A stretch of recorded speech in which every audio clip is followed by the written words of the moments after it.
On to Lab 5, question 2, where we are still dealing with categoric variables. But this time, we are not trying to see if the two variables depend on each other, but we are trying to see what the proportion difference is between them. So here, this example is trying to highlight this idea by saying, let's compare how popular somebody was last week versus how popular they are this week. So maybe a politician of some kind. So maybe they did a report or a survey last week and asked how many people currently support this politician. And at the time, it was 187 out of 269. And now this week, it's 174 out of 300. And they want to know, of course, if these numbers are relatively close to each other, or if they're significantly different, or larger, or smaller, or whatnot. So again, I want to try and really help along with the R component of what's going on here.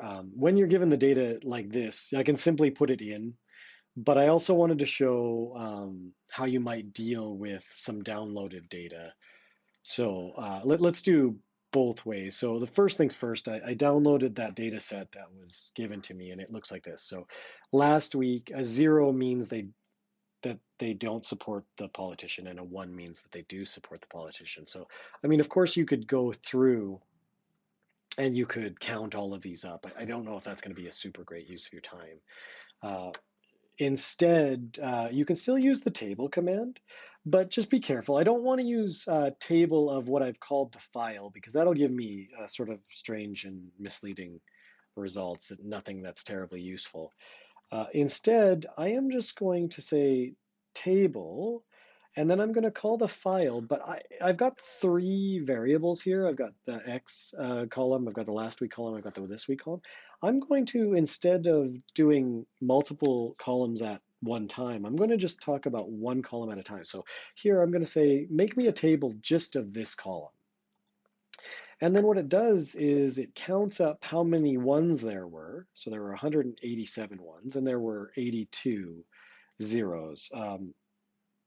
Of course, if you're looking for the total, I can just add 82 plus 178, which of course is going to be 269. So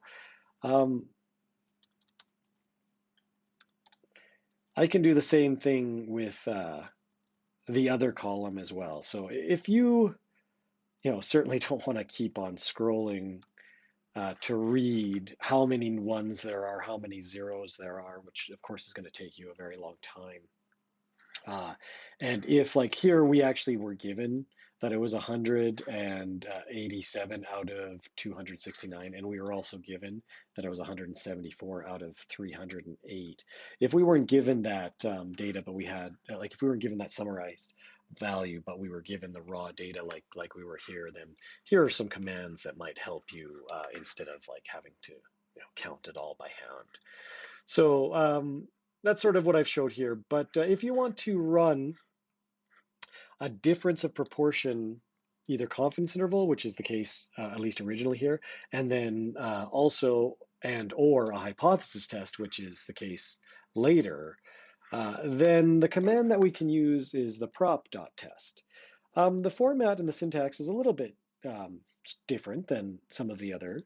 What you need to do is give it the number of successes from group 1 and then the number of successes from group 2. So here, this is the 187 and then the 174. And then in a separate section, you give it the sample sizes. So the sample size that went with the 187 was 269, and the sample size that went with 174 was the 308.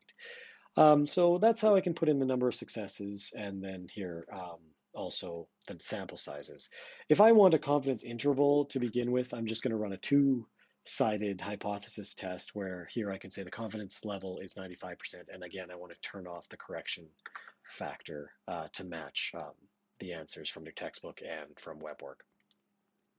And among other things, it gives you here the 95% confidence interval. So I put the confidence interval bound, lower bound there, that's the smaller one, and then the upper bound here where it was indicated.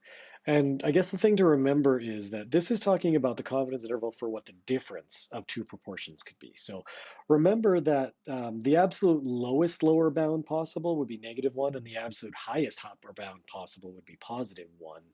Um, if one side of the interval contains the negative side, and the other side of the interval contains the positive sign, then I guess what that's saying is that at some point we're not 100% sure if those proportions are different from each other, because uh, if you have an interval that's including the number 0, then what you're saying is the difference could possibly be 0, and a difference of 0 means that both of the numbers are the same. In this particular case, my lower bound is positive and my upper bound is positive. So anytime that you have both bounds having the same sign, in this case, both of the signs are positive.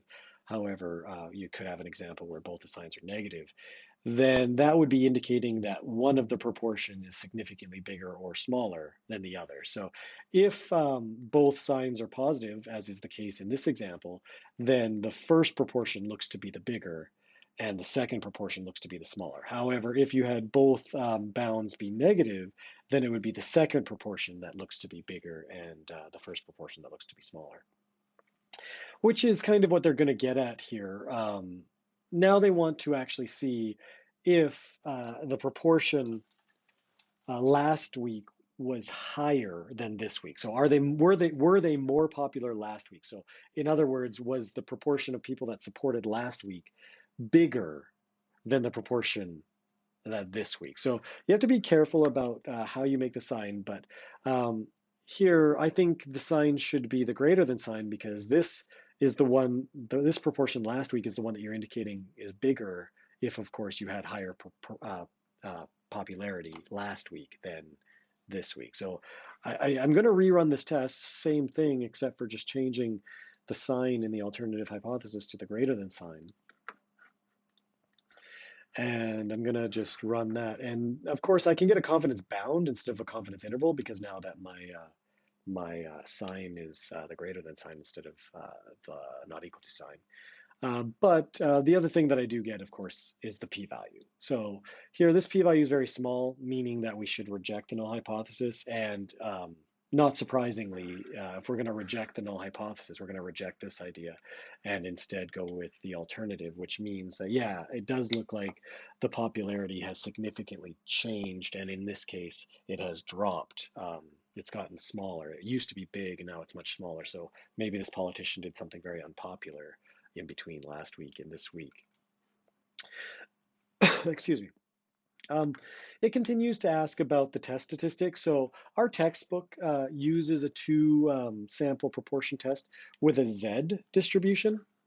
However, you might notice that when you use R, it is giving you a test statistic in terms of chi-square.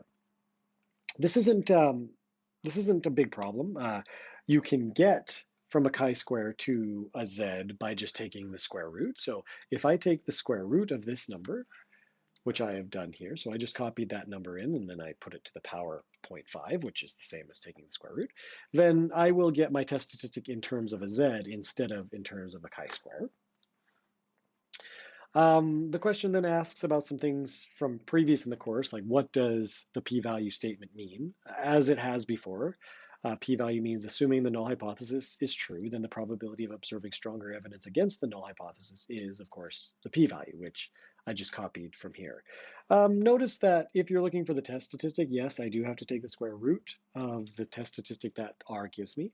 However, I will not be taking the square root of the p-value. The p-value is the same, no matter if you're using the chi-square distribution or if you are using the normal distribution.